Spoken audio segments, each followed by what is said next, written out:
So the best part of the March 8th, 1993 episode of Later with Bob Costas with comic actor Jon Lovitz was when he discussed his work with one of the entertainment industry's power couples at the time, Rob Reiner and Penny Marshall.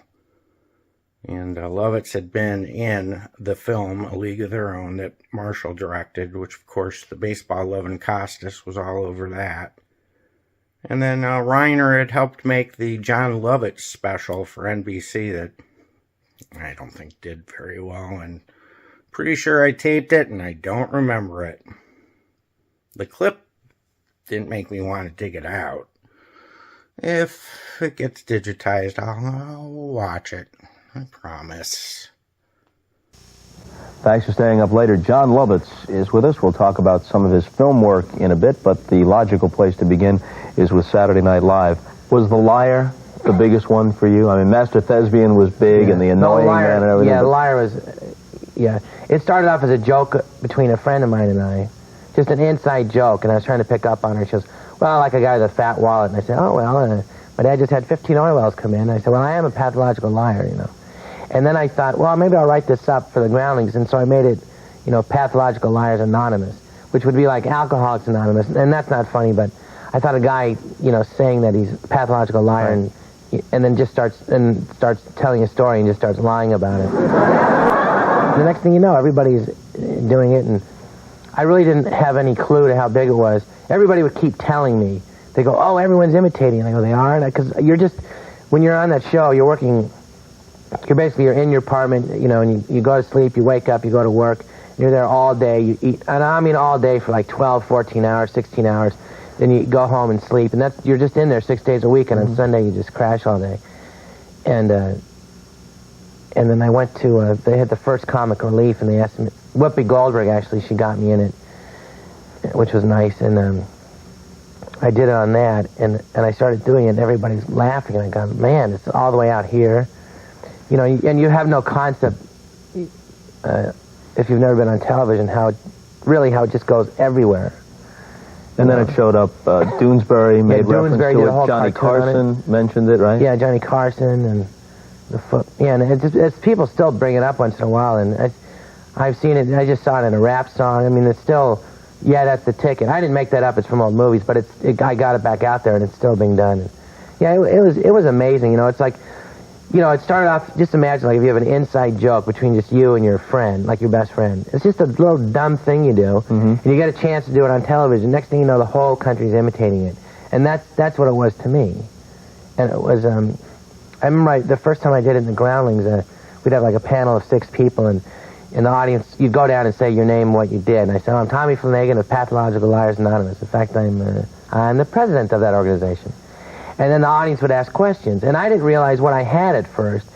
And some point, they go, what, do you do this? They go, you always been a liar? I go, no, I'm not a liar. And then they said, you know, they could ask you anything and you could say anything and it would be funny. Practically. They go, like, what's your favorite sport? And you just go, bowling. You know, and bowling's not funny. You know, it's just set up.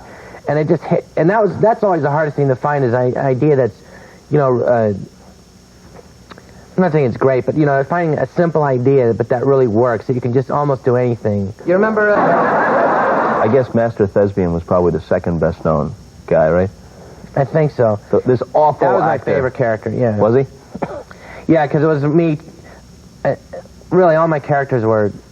It was just me. What I do, basically, is just see old movies or just think, oh, I wish I could play that, or it's just me goofing off with my friends and then thinking, oh, I'll write that up. And that's where I get my ideas, and that was like a conglomeration of like John Barrymore and John Carradine and an acting teacher of mine, William Needles, and he was in the Stratford Festival in Canada, and he taught at my college and taught me Shakespeare, and he'd say, you know, I'd never heard anyone do Shakespeare like this before, and he'd say, oh, for the muse of fire that would ascend, the brightest heaven of invention, you know, and I thought it was hysterical, and it was good, but it was like so big, you know, and flamboyant, and so I just tried to make the guy like all my characters really, they're like basically, you know, likable jerks, you know, they're jerks, but you like them anyway, because the liar, you know, this guy just lies about everything, but somehow you like him, right. And the Master Thespian is like, you know, that's not his name. He just says that he's the greatest, the master actor, you know.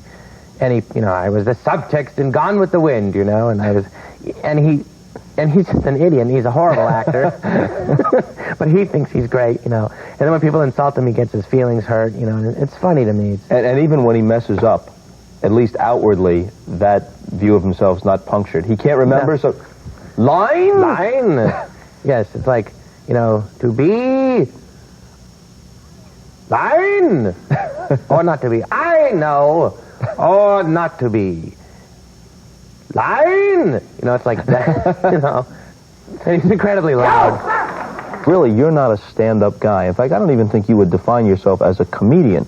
You're an actor who can do funny things with characters or with funny material within a script. You're a comic actor.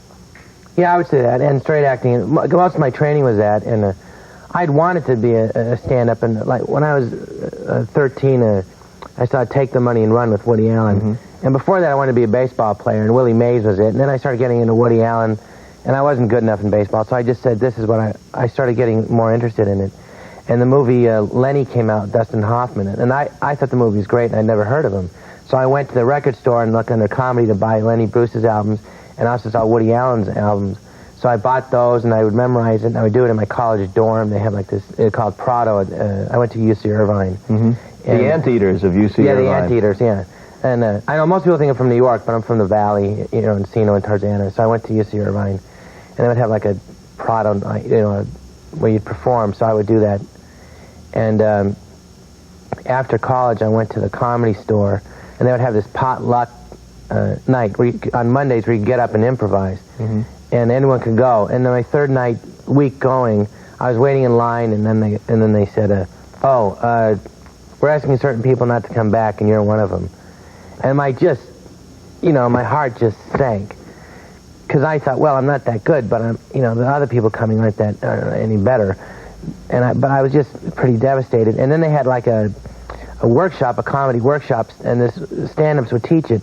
And the stand-up had said, well, I'm in stand-up, but they're not hiring stand-ups. You know, you think they would, but they want actors. So I just said, well, I'm going to skip stand-up and just go for acting. I mean, I really looked at it as a step way to get into acting, which it is now, much more. Then it wasn't as much. Wasn't there a guy who was a friend of your father, somehow connected to the entertainment industry, who said, son, if there's anything else you can do it? Yeah. Boy. Yeah, how'd you... Research. I'll say, they always say you guys do your research. That's like, yeah. Yeah, I was this guy, my dad was a doctor in the Valley, and this guy, Ed Gradinger, he's like in charge of business affairs at 20th Century Fox.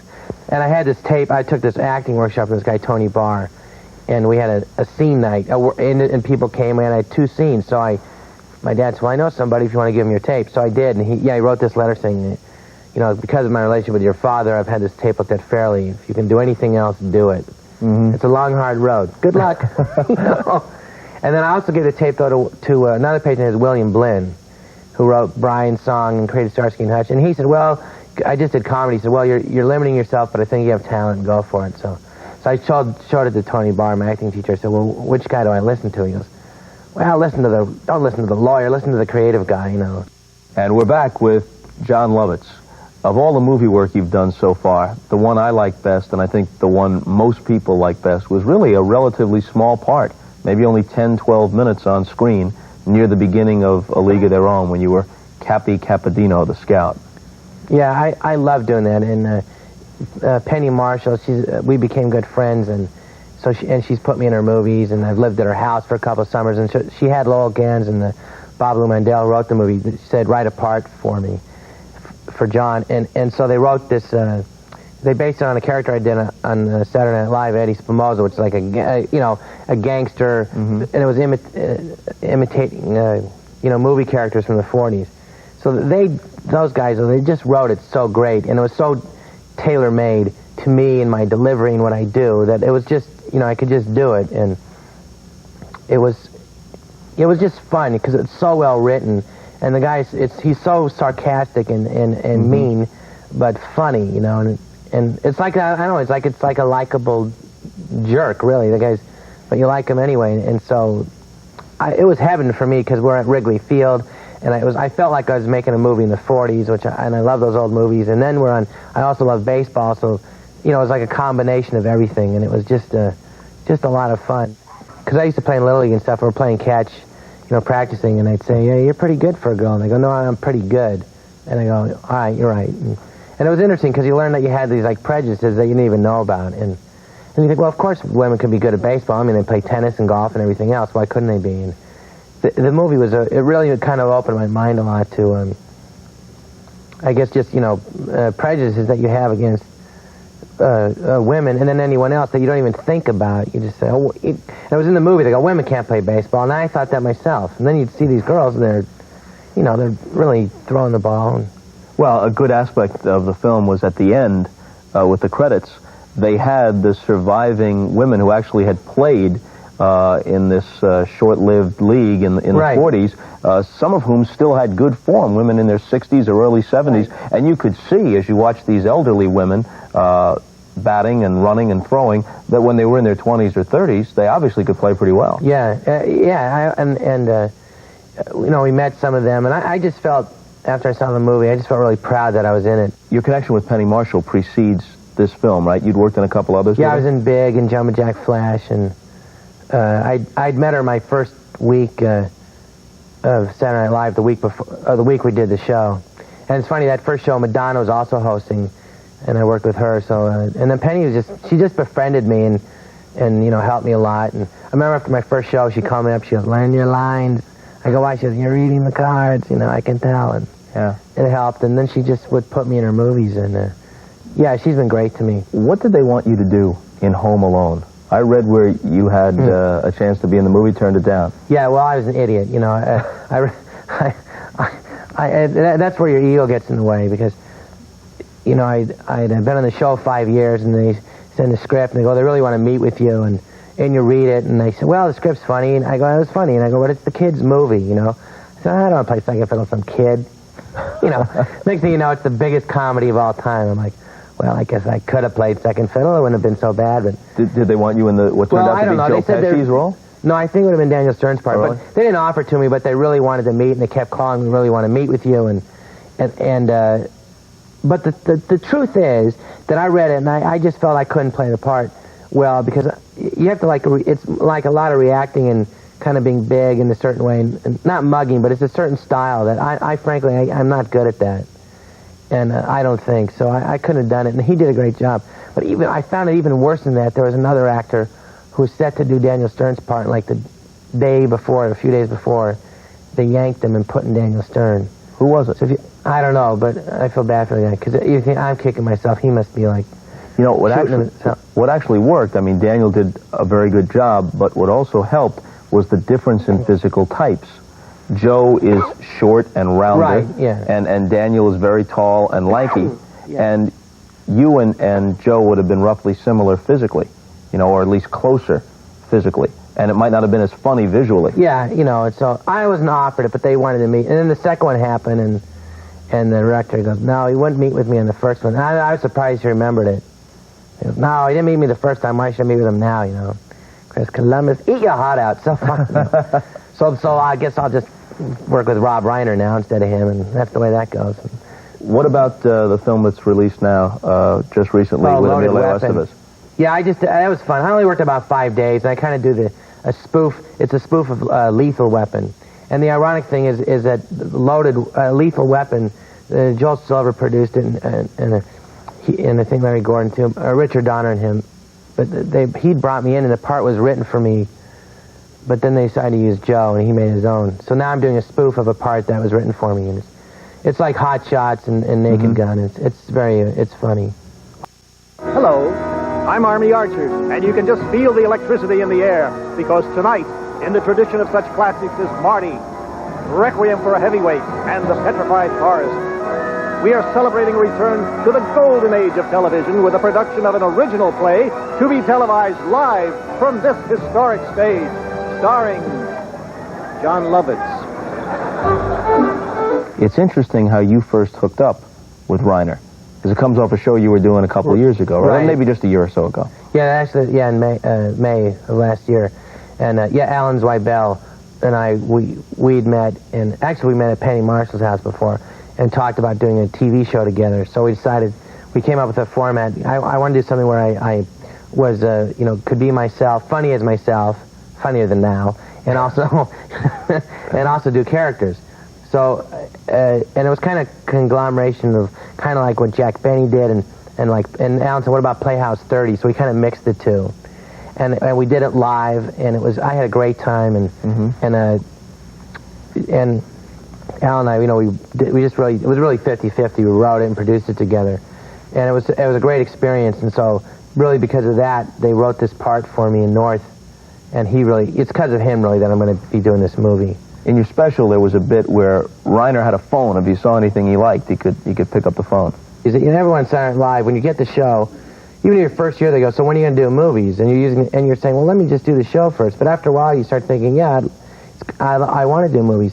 And most people that do TV series nowadays are doing it to get into movies. So I said, well, let's just admit it. Who are we kidding? So I was on stage, and I said, well, if I had we have some filmmakers in our audience today, Rob Reiner, Ron Underwood, and Jerry Bruckheimer, and if we've put a phone in front of them, so if you see anything in tonight's play that you enjoy, you can pick up the phone in front of you, and it'll ring this phone up here on stage, and you can offer me a job in your next film, Bad news. And it's serious, too. What could it be? Oh, what could it be?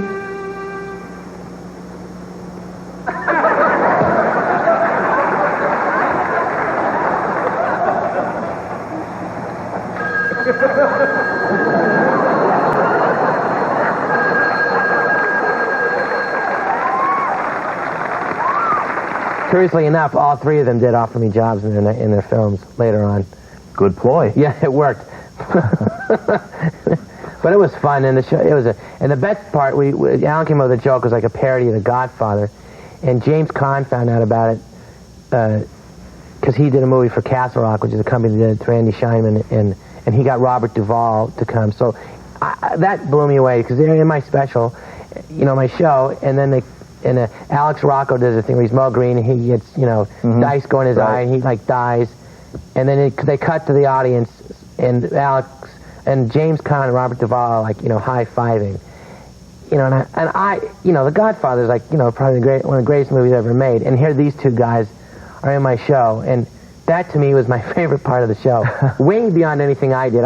It was so thrilling to me, and it was so nice of them to do that, and I didn't know them, and I met James Caan once before, but it was just I wish the show would have gone on, but we did it, and it was a lot of fun. All that remains here is a simple goodnight, but how would the master thespian close the show and say, see you later? And so, adieu!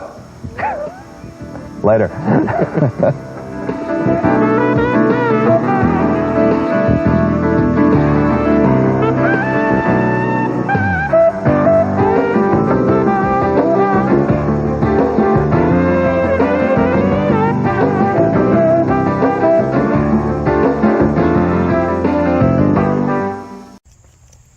Thanks for watching Cleveland Live Music. It's awfully bright out here.